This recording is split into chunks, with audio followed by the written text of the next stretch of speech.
viviendo dignamente. Vivir dignamente en nuestra vida, hay recompensas, hay promesas que Dios tiene para todas aquellas personas que en un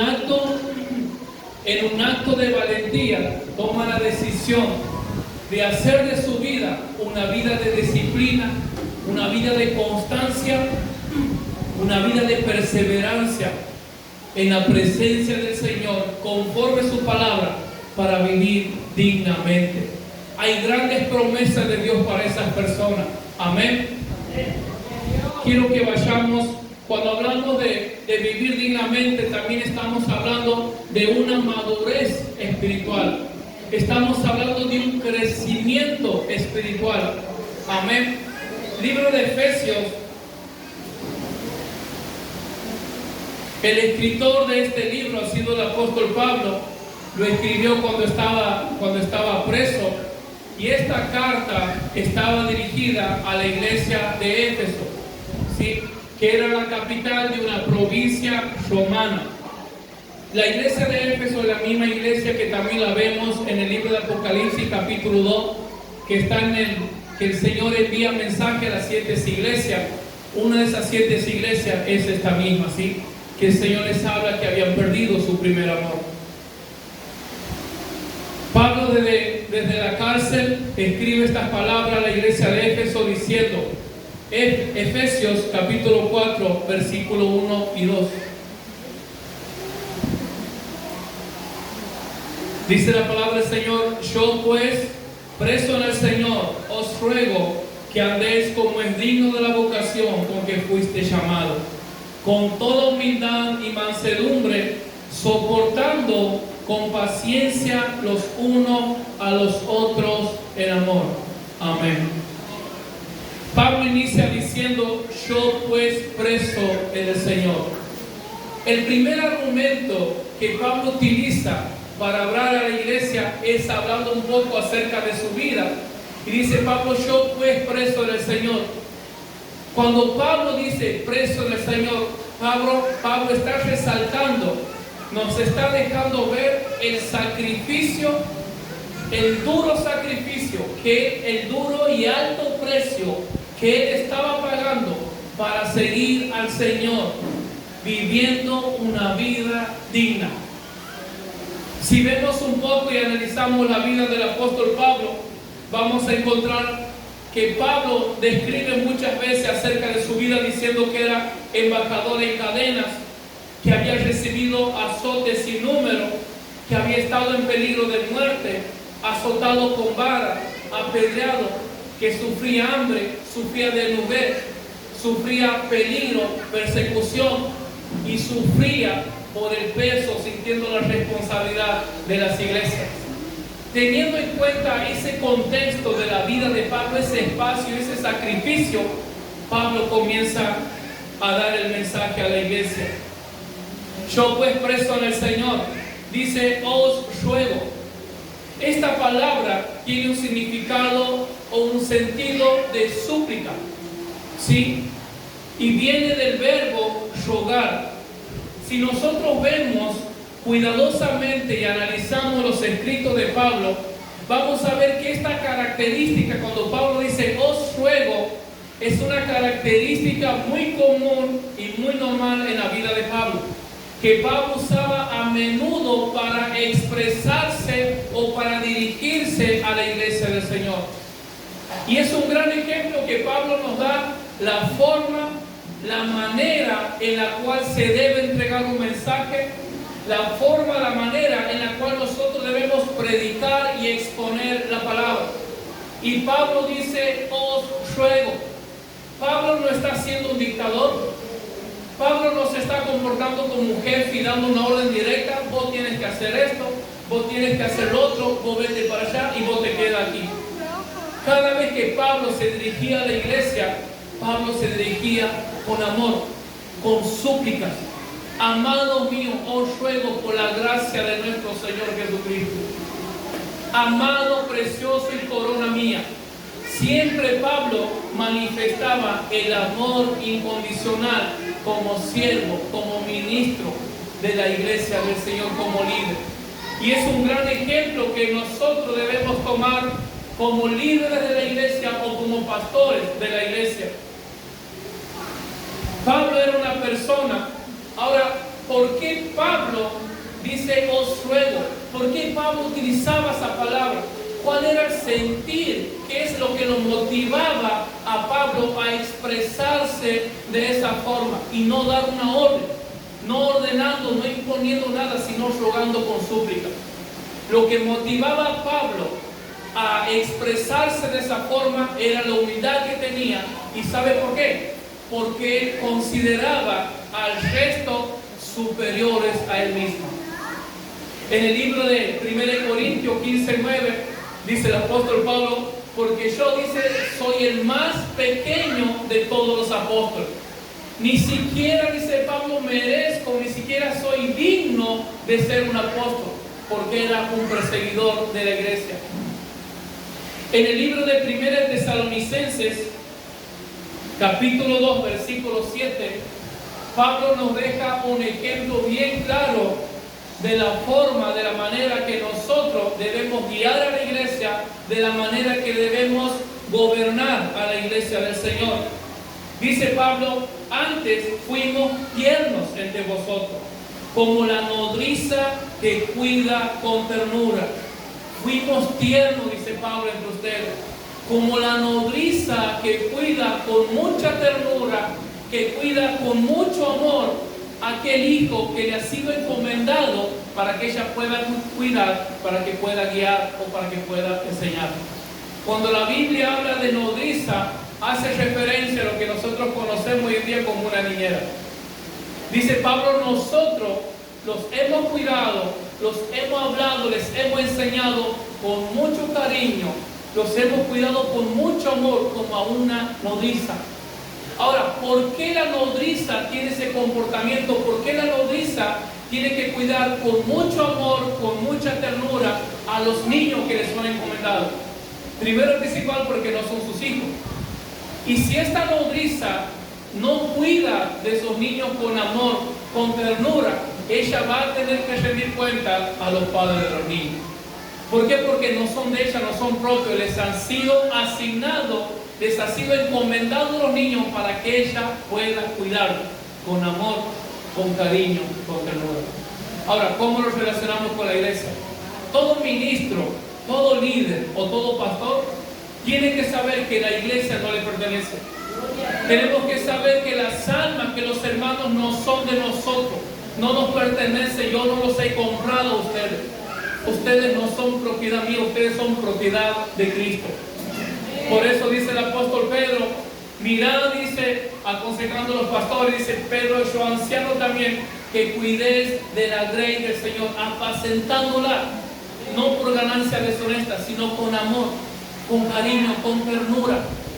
Nosotros como pastores no estamos para humillar, no estamos para denigrar, no estamos para ofender, no estamos para humillar a nadie. Es nuestra responsabilidad, como esta nodriza que dice Pablo, que el Señor nos ha asignado, que el Señor nos ha dado cada alma para que nosotros podamos cuidarla. Para que un día nosotros como pastores nos vamos a presentar delante del príncipe de los pastores y vamos a tener que rendir cuenta por cada uno de ustedes. Dice Pablo: os ruego. Nunca debemos olvidar esa característica. Tiene que identificarnos como verdaderos líderes, como verdaderos ministros de nuestro Señor Jesucristo. Un líder o un pastor que humilla, que avergüenza, que denigra, no es un líder, no tiene nada del Espíritu Santo. Porque un líder de Dios, un siervo, un ministro del Señor, tiene amor, enseña con amor, corrige con misericordia, con compasión, con ternura. Dice Pablo: os ruego. En segundo lugar dice Pablo: os ruego que andéis como es digno. Andéis significa ir, andar, caminar o comportarse. Cada vez que nosotros vemos en la Biblia, tanto en el Antiguo Testamento como en el Nuevo Testamento, alrededor de más de 1500 veces aparece esta palabra. Andéis, que andéis, dice Pablo, como es digno. Cuando la palabra del Señor dice que debemos andar, hace referencia a la conducta, hace referencia al comportamiento, a nuestro caminar, a nuestro diario vivir, en nuestra vida diaria, en nuestra vida cotidiana. Dice Pablo que andéis como es digno. Cuando nosotros hablamos de conducta, dice la conducta son conjuntos de actos, comportamientos exteriores de un ser humano que resulta visible, observado. Cuando hablamos de conducta, son conjuntos de comportamientos que nos identifican, conjuntos de comportamientos o actitudes que nosotros expresamos a diario y constantemente. Nosotros tenemos conducta cuando caminamos, tenemos conducta cuando nos sentamos, tenemos conductas cuando hablamos, cuando nos expresamos, cuando miramos. En todo nuestro sentir, nosotros estamos expresando una conducta. Y acerca de esa conducta es lo que Pablo dice, o la Biblia dice, cuando menciona que debemos andar. Ahora, un pastor muy reconocido, Charles Spurgeon, él decía, la Biblia dice no es la luz para el del mundo. Dice Charles Spurgeon, la Biblia es la luz no del mundo sino de la iglesia. Pero el mundo dice no lee Biblia. El mundo lo que lee son cristianos. El mundo no se sienta en su casa como nosotros a ser devocionales, a estudiar la Biblia, a escudriñar la palabra. El mundo no lo hace, la persona que no conoce a Dios no lo hace. Pero lo que sí ellos hacen es escudriñarnos y leernos a nosotros. Cómo caminamos, cómo nos movemos, cómo hablamos, cómo nos expresamos, cómo reaccionamos. Entonces debemos tener cuidado y debemos asegurarnos que el mundo, al leernos a nosotros, al leer nuestra conducta, nosotros podamos estar expresando la poderosa, viva palabra de Dios. Amén. Entonces nuestra conducta debe ser una conducta digna. Amén. Amén. Dice el apóstol Pablo que andéis como es digno. La palabra digno viene del latín que significa merecer. Escuche esto. Debemos tener una conducta que sea digna. Una conducta que sea digna, una conducta que sea digna de merecer, que pueda ser aprobada. Ahora, que nuestra conducta sea digna ¿de qué? Esa es la gran pregunta. Dice Pablo que vuestra conducta, que vuestro andar, que vuestro caminar sea digno. ¿Digno de qué? Dice la palabra digno, escuche, de la vocación con que fuiste llamado. En nuestra conducta, en nuestro comportamiento, en nuestro diario vivir, debemos vivir de manera digna, de manera merecedora. No considerándonos nosotros como personas que merecemos, sino considerando digno el propósito, considerando digno el llamado que Dios tiene para nosotros y motivo por el cual estamos aquí en esta noche. Entonces debemos vivir de manera digna, no de una manera desordenada, no de una manera indigna, sino de una manera digna del llamado espiritual, sobrenatural que Dios nos hizo a cada uno de nosotros desde antes de la fundación del mundo. ¿Vamos entendiendo hasta ahí? Amén.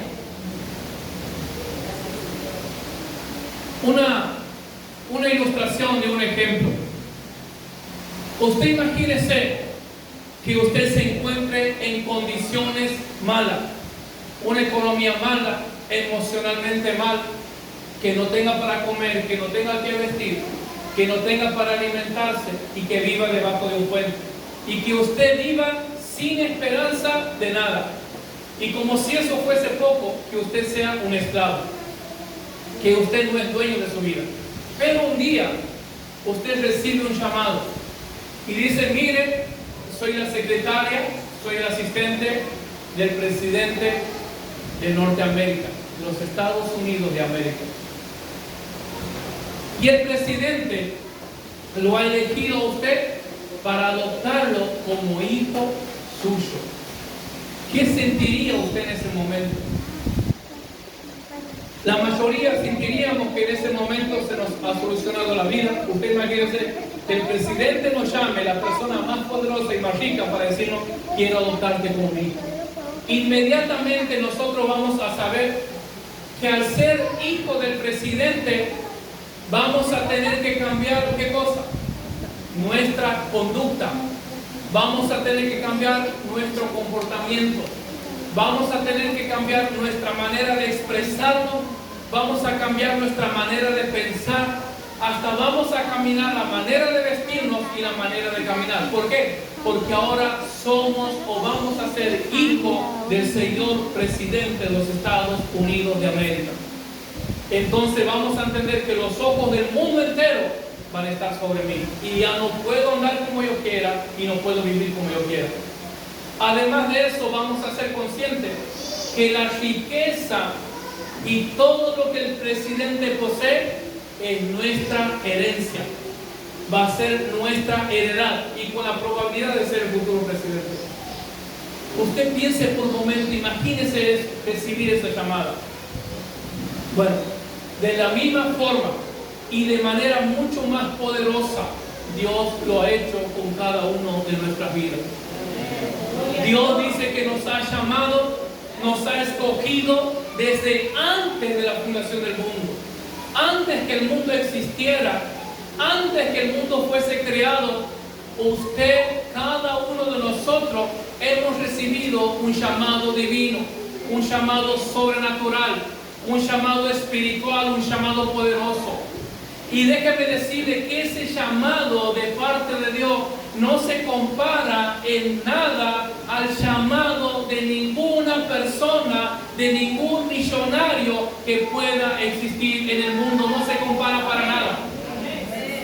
Si el presidente lo llamara en esta noche y le dijera, mira, quiero hacerte mi hijo, quiero darte toda mi heredad, quiero darte todas mis posiciones, eso no se compararía para nada a lo que Cristo o al llamado de Dios sobrenatural, divino, que Dios hizo para nosotros.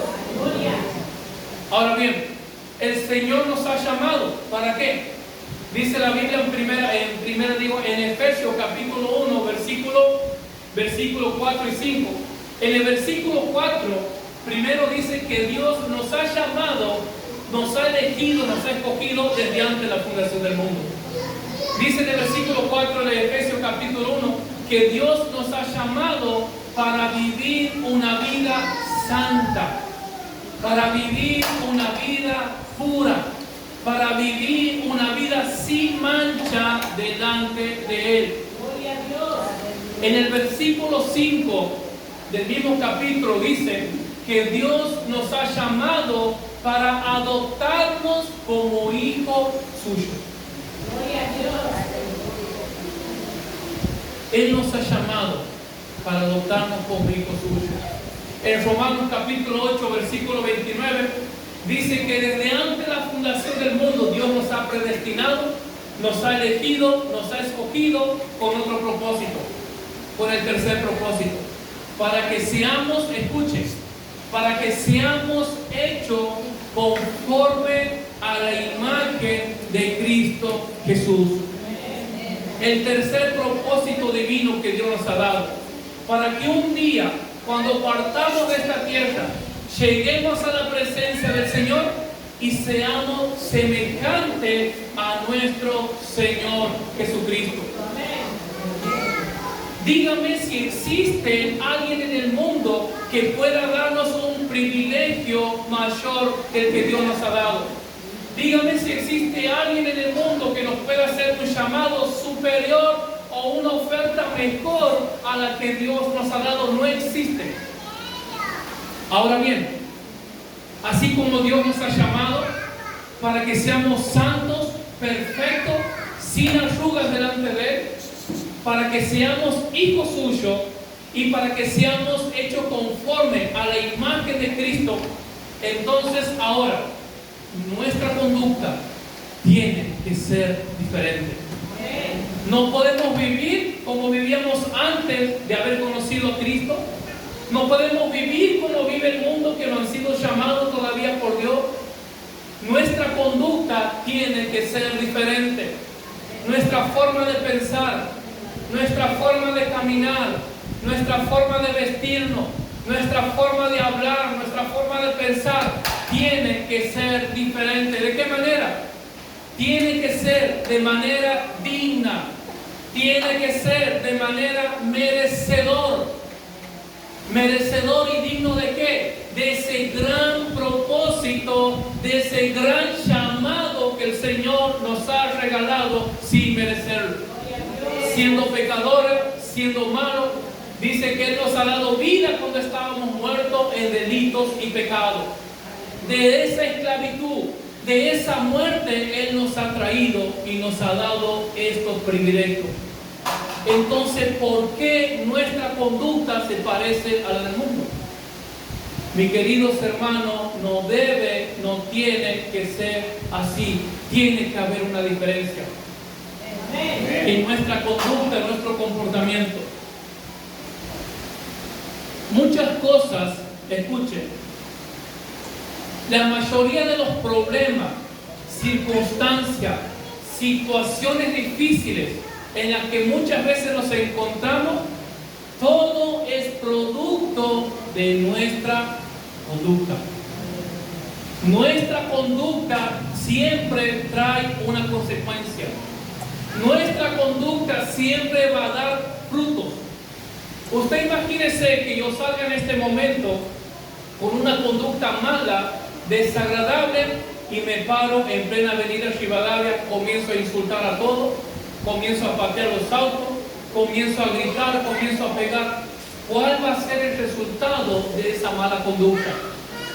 Que me van a pegar, me van a golpear y posiblemente me lastimen fuerte. ¿Por qué?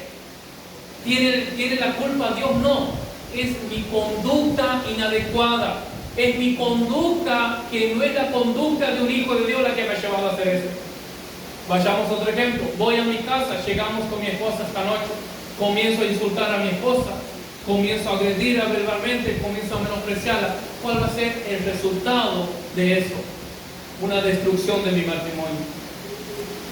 ¿Y dónde está Dios? En su lugar de siempre. El problema es mi conducta, que todavía no he dejado, la conducta del mundo, que todavía no estoy viviendo de una manera digna. Otro ejemplo. Usted imagínese una joven de 20 años, o 18 años, o 25 años, o hasta 30 años, soltera, y que esté en oración, o que esté pidiendo: Señor, envíame ese príncipe azul. Señor, por favor, no quiero estar sola, y está en oración, y viene a la iglesia y se congrega y está en los estudios, pero su conducta no es una conducta adecuada. Imagínese una joven orando para que el Señor lo bendiga con un esposo, y su vestimenta, una vestimenta provocativa, exponiendo sus partes íntimas, su pecho, exponiendo todo. ¿Cuál cree usted que va a ser el resultado, o mejor dicho, qué tipo de hombre usted cree que esa joven va a traer hacia ella? ¿Un siervo de Dios? ¿Un hombre temeroso de Dios, lleno del Espíritu Santo? Es imposible. ¿Por qué? Porque su conducta de vestir, de comportarse, lo que va a traer son buitres, hombres para que te usen, hombres para que simplemente te vean con unos ojos de una noche o de 2 noches, y después me voy por otro lado. Pero no sé por qué no me valora, y no sé por qué no me respeta. Pero ¿cuál es tu conducta? ¿Cuál es nuestra conducta? La conducta que tenemos es para que nos respeten. La conducta que mostramos en nuestro caminar, en nuestra vestimenta, cuando hablamos, cuando las expresamos, ¿qué vamos a traer con esa conducta? Si estamos viviendo problemas, circunstancias, dificultades, adversidades, debemos examinar cómo está nuestra conducta. Porque la gran mayoría de las cosas que vivimos es consecuencia de una conducta. Si usted este año se propone estudiar la palabra, consagrar su vida a Dios, dedicarse a la oración, dedicarse al ayuno, va a llegar fin de año y ¿cuál va a ser el resultado de su conducta? Una persona de fe, una persona fortalecida, llena del Espíritu Santo, una persona con la vida consagrada, una persona a la que los demonios lo ven y tiemblan, una persona a la que el diablo lo ve y el diablo huye, consecuencia de una conducta. Amén. Amén. Ahora, la siguiente pregunta es: ¿cómo vivir dignamente según el llamado divino? ¿Cuál es nuestra conducta? ¿Cómo debe ser esa conducta? Para que podamos decir, yo estoy viviendo de manera digna, conforme y según el llamado de nuestro Señor. Veamos Efesios, capítulo 4. Comencemos a releer el versículo 1. Dice: yo pues preso en el Señor os ruego que andéis como es digno de la vocación con que fuiste llamado. Dice, con toda humildad y mansedumbre. ¿Cómo vivir dignamente según el llamado del Señor? Con toda humildad y mansedumbre. Humildad, dice, la humildad es una cualidad de la persona que carece de arrogancia y orgullo. Eso es la humildad. Voy a dar algunas características, 4 puntos acerca de una persona humilde. La persona humilde no desdeña. La persona humilde no menosprecia. La persona humilde no se cree superior a nadie. La persona humilde no mira por su hombro a nadie. No se considera más sabio que nadie. No se considera más inteligente y más listo que nadie. No dice, si yo estuviera ahí en este momento, yo lo podría estar haciendo mejor. Yo enseñaría mucho mejor. Una persona humilde no menosprecia, no humilla, no denigra a nadie. Segundo punto, la persona humilde alcanza misericordia. Escuche esto. La persona humilde alcanza misericordia. Y la pregunta es, ¿por qué? ¿Por qué una persona humilde alcanza misericordia? ¿Por qué es mejor que todo? No. ¿Y por qué la persona orgullosa, prepotente o soberbia, que es contraria a la humildad, por qué no alcanza misericordia? Veamos el libro de Santiago. Santiago capítulo 4, versículo 6. Dice, pero Él da mayor gracia. Por esto dice, Dios resiste a los soberbios y da gracia a los humildes. Dios a los soberbios los deja de lado, los resiste, no los soporta, no los tolera. Pero dice que Él da gracia a los humildes. La palabra gracia no hace referencia a que Dios le agradece o que Dios le aplaude a la persona humilde. Cuando dice que Dios da gracia a la persona humilde, hace referencia a la gracia, al poder, a la presencia, al amor, al gozo del Señor, que Dios permite que esa persona humilde pueda acceder a esa gracia. Es el gozo, la paz, la salvación. Dios permite eso. Ahora, ¿por qué la persona al soberbio Dios lo menosprecia?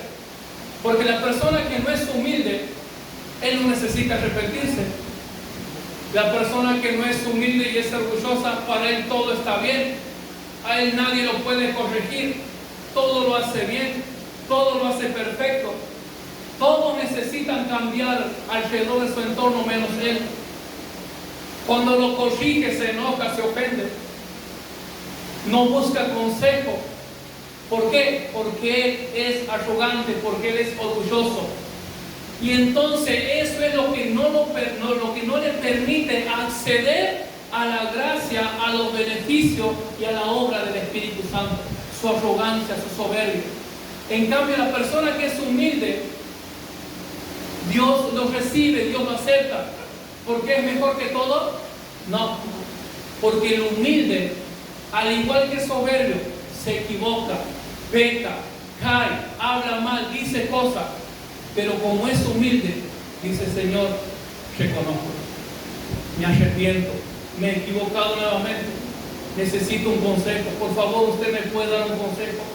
Cuando sea necesario, yo quiero que usted me llame la atención. Eso es una persona humilde. Por eso el humilde tiene acceso a la gracia de Dios. Por eso la gracia de Dios está sobre la persona humilde. Porque es mansa, porque es sumisa, porque busca el consejo, porque no es arrogante, porque todo lo puede venir un niño, lo puede corregir. Quiere decir: sí, hijo, sabes que tienes razón. Porque para él no es un problema pedir perdón. Porque para él no es un problema agachar la cabeza. Porque para él, para el humilde, no es un problema dejar pasar por alto la ofensa. Porque él tiene un corazón humilde. Amén. La persona humilde, en otro punto, no se preocupa por su prestigio personal. Libro de San Mateo. Libro de San Mateo, capítulo 18, versículo 4, dice Jesús: así que cualquiera que se humilla como este niño, ese es el mayor en el reino de Dios, en el reino del cielo. La persona humilde no se preocupa por su prestigio personal. La persona humilde, el cristiano humilde, el líder humilde, él no está preocupado por aparentar. Él no está preocupado porque todo le dé la aprobación y porque él sea el mejor de la iglesia. Él está preocupado, él está ocupado en el crecimiento de los demás, en ayudar, en alentar, en guiar, en ser un ejemplo. Ese es un líder porque él tiene la humildad de Cristo. Aunque eso conlleve a que él tenga que menguar, a que él tenga que apagarse, o a que él tenga que estar sentado y otros tengan que estar aquí creciendo, para él eso no es un problema. Dice Juan el Bautista, el profeta: es necesario que él crezca, pero que yo pueda menguar. La humildad es una característica de un verdadero cristiano. Si una persona dice que es cristiano, que está en la iglesia y que lleva 200 años en la iglesia, pero es arrogante, es orgulloso, es prepotente, es una persona que todavía no ha nacido de nuevo. Es una persona que su naturaleza no ha sido cambiada y que necesita arrepentirse. Amén. La persona humilde, escuche esto, la persona humilde vive en paz. ¿Por qué? Dice Jesús en Mateo 11:29: llevad mi yugo sobre vosotros, y dice nuestro precioso y amado Salvador, y aprended de mí, que soy manso y humilde de corazón. ¿Y qué pasará? Y hallaréis descanso para vuestras almas. Una persona humilde vive en paz. Una persona humilde vive tranquila. ¿Por qué? Porque él tiene la capacidad de dejar pasar por alto la ofensa. Lo critican, ignora. Murmuran contra él, hablan mal, ignora. ¿Por qué? Porque tiene un corazón humilde, porque tiene un corazón manso y sencillo. ¿Quiere tener tranquilidad? ¿Quiere tener paz? Sea humilde. Pero la persona que no es humilde, la persona que es orgullosa, prepotente, soberbia, es una persona que en su mente vive en una guerra constante. Es una persona que en su mente es un campo de concentración constante. ¿Por qué? Porque alguien ha hablado mal de él y se pudre todo. Porque alguien ha dado una opinión contraria a lo que él decía y comienza el problema. porque alguien ha intentado aconsejarlo, ha intentado guiarlo y él explota.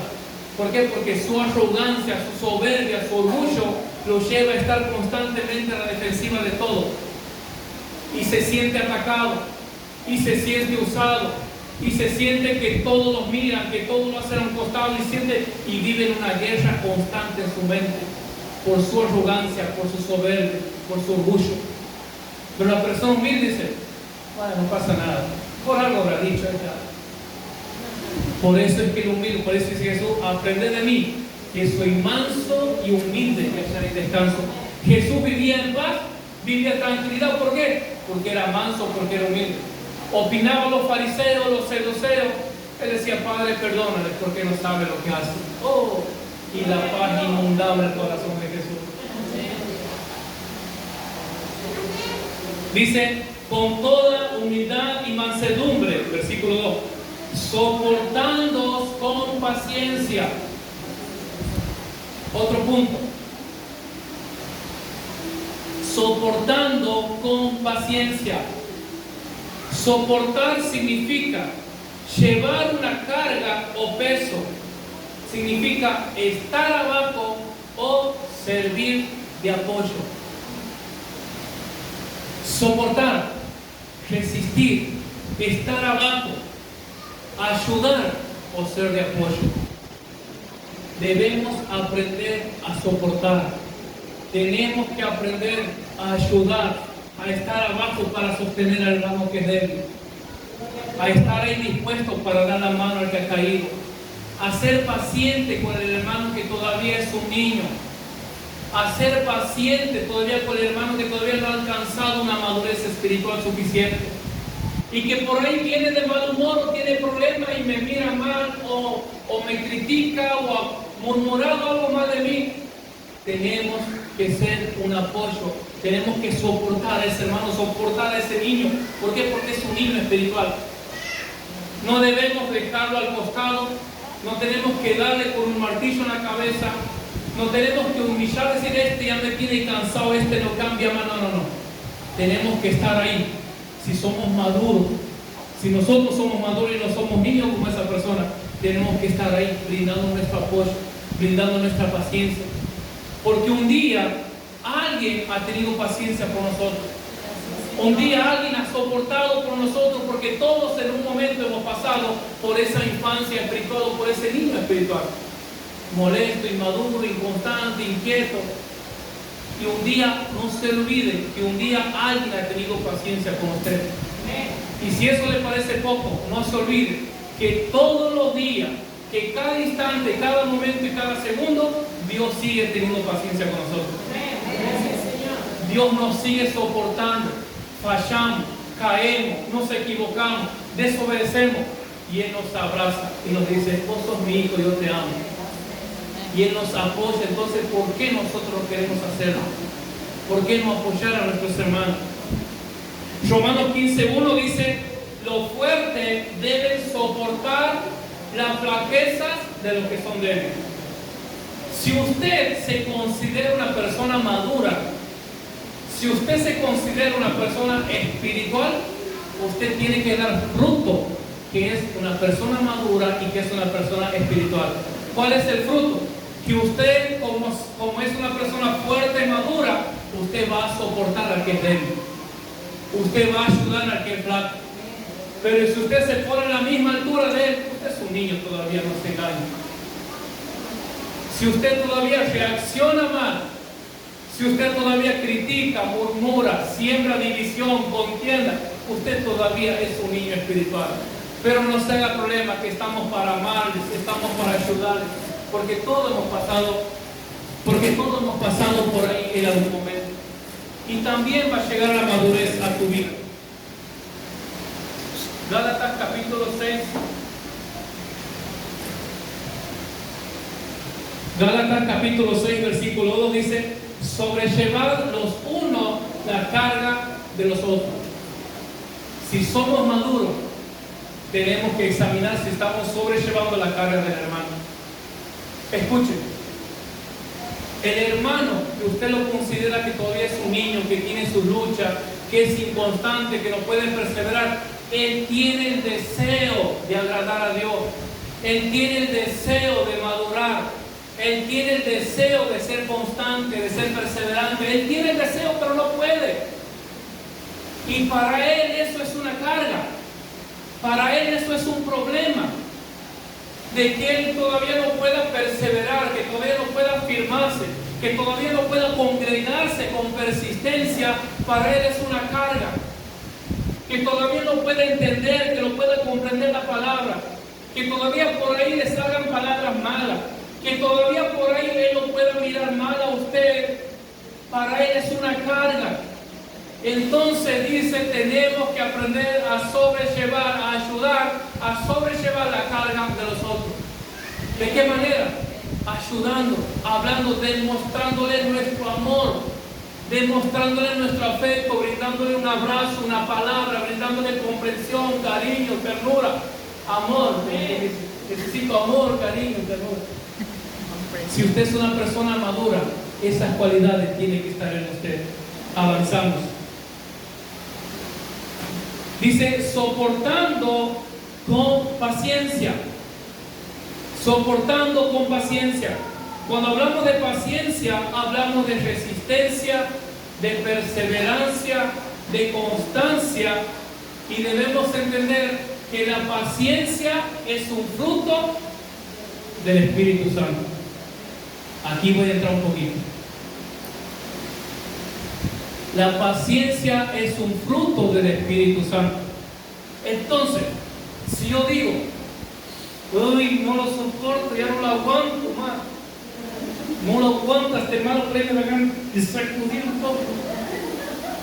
Escuche, si a usted lo tienen que agarrar todavía para que no lo sacude a su hermano, usted no tiene paciencia. Si usted necesita que alguien lo agarre para que no mate a su hermano, para que no lo... usted todavía no tiene paciencia. ¿Por qué? Porque la paciencia es un fruto del Espíritu Santo. Y si no tenemos paciencia, no tenemos fruto del Espíritu Santo. Y si no tenemos fruto del Espíritu Santo, ¿qué pasa? No está el Espíritu Santo. Porque cuando el Espíritu Santo está, no podemos disimular. ¿Por qué? Porque la paciencia no es que va a tener que venir el pastor a agarrarme para que yo no mate al hermano y para que la paciencia del Espíritu Santo, no me va a tener que agarrar nadie, no me va a tener que tranquilizar nadie. Nadie me va a tener que venir a dar un vaso de agua para que me tranquilice y no mate a mi hermano. Sino que la paciencia va a salir y va a fluir de manera natural. Va a salir como por instinto. Quizás ni usted se va a dar cuenta cuando ha tenido paciencia. ¿Qué pasa? ¿Por qué? Porque su naturaleza ha sido cambiada. Porque el Espíritu Santo mora dentro de usted. Amén. La paciencia representa madurez espiritual. Veamos el libro de Santiago. Santiago capítulo 1, versículo 2 al 4. Dice el apóstol, hermanos míos, tened por sumo gozo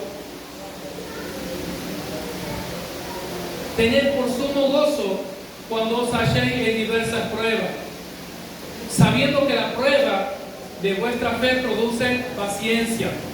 Mas tenga la paciencia su obra completa, para que seáis perfectos y cabales, sin que os falte nada. Si usted es una persona paciente, si usted tiene paciencia, usted es una persona madura. Usted es una persona que tiene el Espíritu Santo. Pero si usted no tiene paciencia, si usted no tiene tolerancia, usted todavía es un niño espiritual. Pero tranquilo, porque el Señor está para ayudarnos. El Señor está para ayudarnos a crecer, para ayudarnos a madurar a través de su palabra. Amén. Es un fruto también del Espíritu Santo. Está en Gálatas capítulo 5, versículo 22. Finalmente dice, con toda humildad y mansedumbre, soportando con paciencia los unos a los otros en amor. Otra parte más. Soportando con paciencia y amor. El amor, al igual que la paciencia, también es un fruto del Espíritu Santo. Gálatas 5:22. Mas el fruto del Espíritu es amor, gozo, paz, paciencia. Es el fruto del Espíritu Santo. Dice la Biblia en el libro de Gálatas capítulo 5, versículo 14, dice: toda la ley en esta sola palabra se cumple. ¿Cuál palabra? Amarás a tu prójimo como a ti mismo. Amarás a tu hermano como a ti mismo. Amarás a tu prójimo, amarás a la iglesia, amarás al pastor, amarás a tus enemigos, amarás al que te hace la guerra, al que quiere verte caído, al que no disfruta tu crecimiento, tienes que amarlo. Ahora, ¿cómo podemos amar? No podemos amar nosotros. Yo siempre digo: Señor, yo no puedo fabricar paciencia dentro de mí. Yo no puedo fabricar amor por una persona. Pero para eso está el Espíritu Santo. Para eso Él ha venido, para ayudar, para fortalecernos, para que los frutos de Él puedan estar en nosotros. Y Él nos da la capacidad, Él nos da el poder para poder amar a nuestros enemigos, amar a la iglesia. Primero de Pedro capítulo 4, versículo 8 dice: tened entre vosotros ferviente amor. ¿Por qué? Porque el amor cubrirá multitud de pecados. Cuando el amor de Cristo, cuando ese fruto del Espíritu Santo está en nuestra vida, vamos a tener la capacidad de poder soportar las ofensas, de poder perdonar, de poder dejar pasar por alto, de poder ver a la persona que me ha ofendido y abrazarla y amarla y orar por él o por ella y llorar.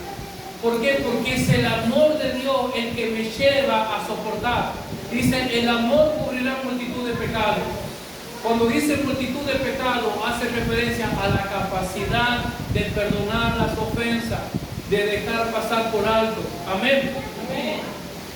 La conclusión de todo esto, para finalizar: vivir dignamente, poniendo por obra la palabra del Señor. Vivir dignamente, poniendo por obra y en práctica estos puntos que hemos aprendido. Dice: vivir dignamente, poniendo por obra esta enseñanza, traerá como resultado. Les decía al principio que hay bendición si obedecemos esta palabra, que hay recompensa. Si obedecemos esta palabra, hay dos recompensas. Una, que la iglesia va a ser una iglesia unida. Esa es una recompensa, esto es una bendición que Dios nos va a dar a nosotros, si nuestra conducta es digna. En segundo lugar, vamos a recibir la aprobación de parte de Dios. ¿Qué cosa puede haber más importante en este mundo que ser aprobado por Dios? Que Dios te diga: eres bienaventurado, este es mi hijo, esta es mi hija, es aprobado, sos aprobada en esta noche. ¿Por qué? Porque vive de una manera digna al propósito y al llamado que Dios te ha dado. Vives de manera digna. Dios te ha llamado para que seas mi hijo, te he llamado para que vivas en santidad, te he llamado para que vivas en pureza, te he llamado para que seas conforme a la imagen de mi hijo y lo vives de manera digna. Tu conducta manifiesta eso. Entonces vamos a recibir la aprobación de Dios. ¿Qué bendición más grande podemos querer?